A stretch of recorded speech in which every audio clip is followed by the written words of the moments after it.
All right. All the rescuers have standard precautions in place. And first, we're going to have our first responder hold the head and neck in a neutral position. Okay, patient, we understand that you're hurting in your neck, and we're going to be moving you a little bit on ourselves, but we don't want you to move on your own, okay? All right, we're going to begin by checking all the pulses and motor sensory activity in all four extremities. Feel that? Yes. Feel that? Yes. With your fingertips. Feel that? Yep. Feel that? Mm-hmm. With your fingertips. Wiggle your right foot. You feel that? Mm-hmm. Feel that? Yep. Wiggle your left foot. Good. Feel that? Yep. How about that? Mm-hmm. Okay.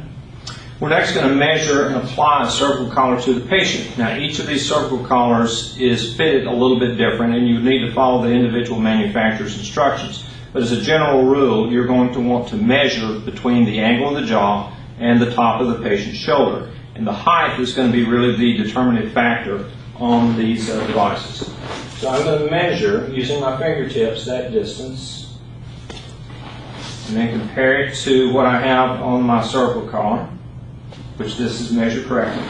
All right, this first responder, what I want you to do is maybe lift the head a quarter of an inch, if that much at all. And I'm going to slide this behind the patient's neck.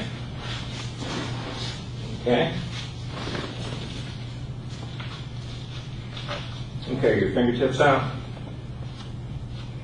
Good. All right, can you open your mouth? All right. Are you breathing okay? Mm-hmm. Okay. The next thing we're going to do is log roll the patient, assess the back, and actually move the patient onto the long spine board. So we're going to do this at the control of the person that's holding the head and neck in a neutral position. All right, Mr. Patient, I'm going to put your hands over your chest, and we're going to go underneath the patient's torso. Don't just grab them here on the arm, but actually go underneath the patient. All right, ma'am, we're under your control. 1, 2, 3. All right, you have the patient. All right, I'm going to let go with one hand and assess the patient's back. Do you feel any pain? Mm-mm. Okay, you let me know if you do. Okay. Okay. I feel okay. All right, on your count, we're going to roll the patient back. 1, 2, 3. All right, as you can see, the patient's not on the board. So what we're going to do next is we're actually going to step over the patient, something you rarely do. We're going to pull him down in a V motion and then back upwards to get him centered on the board.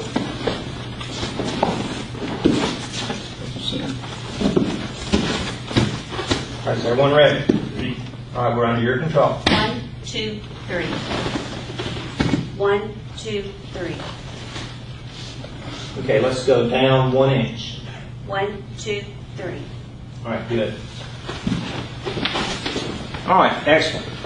Now, patients will end up with void spaces in the lumbar spine, behind the neck, and behind the knees. So we're going to take some padding, and we're going to fill those void spaces. Swap it. There we go.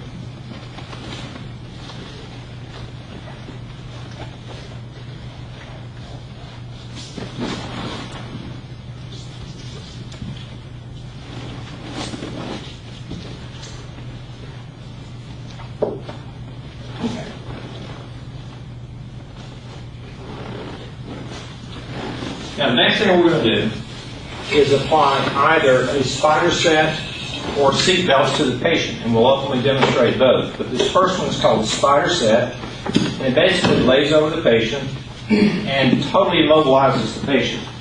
The way to apply this is we're going to start either at the foot or the shoulders. Most people start at the shoulders, and secure this part to the board.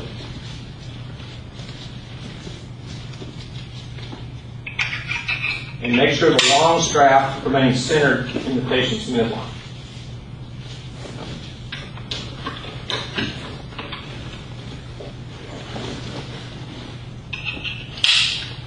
Now, instead of going down the line, though, the next thing we're going to do is secure the feet. And that we're going to pull this particular length of strapping taut.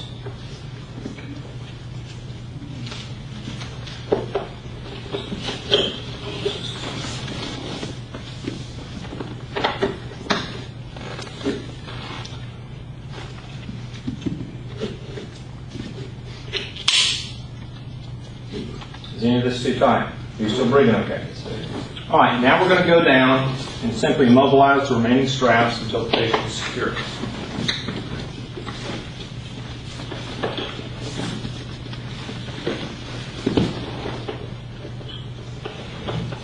Get that strap released. And always go back and fold and tuck your belts, because as you're moving your patient, you don't want those to grab on anything and move your patient.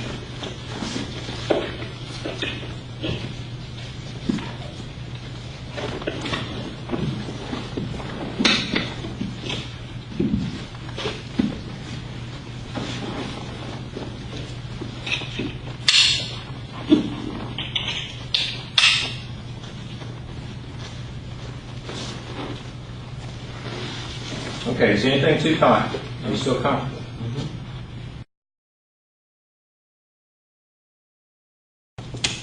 All right, a second way to immobilize your patient to a long spine board is to use a strap and buckle system such as this. In order to do this correctly, take your strap and buckle system, turn this part upside down, reach across your patient, place it through the handhold.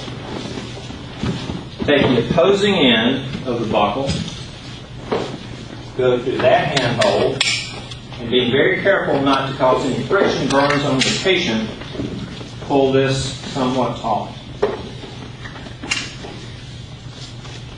Bring it across your patient, and then pull out the slack. Again, being careful not to cause friction burns on your patient.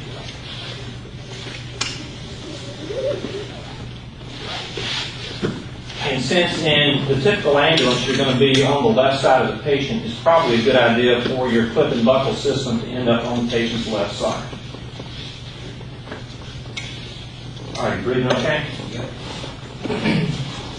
As always, you want to fold and tuck any excess so that it doesn't come loose and cause any problems as you're moving your patient.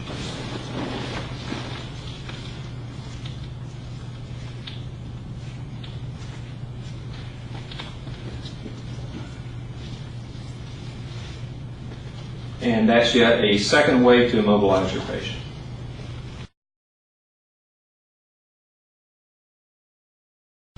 Okay, now that we've done that, the next step in this process is to secure the patient's hands and feet. And we're going to do that also by going underneath the long strap.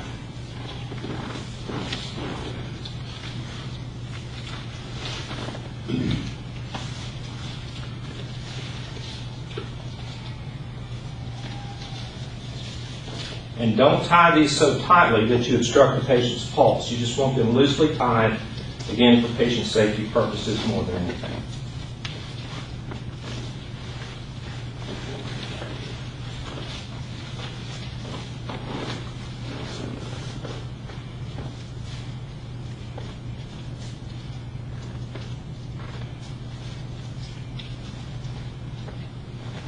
Okay, now that we've done that, I'm going to ask my assistants to go back and check the distal pulses as I prepare the patient for the Bashal device.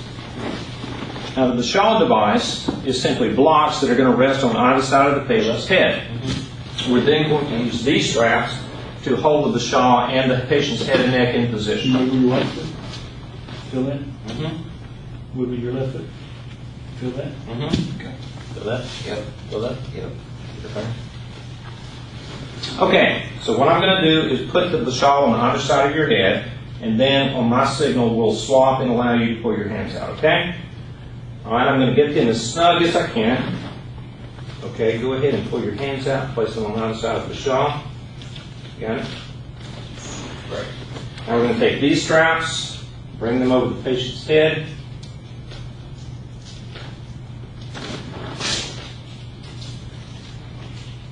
And snug them a bit.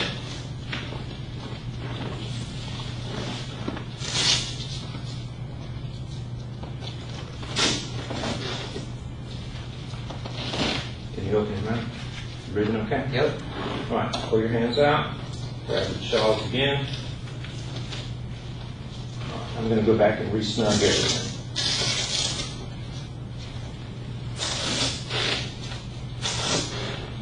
right, one more time, open your mouth, breathing okay.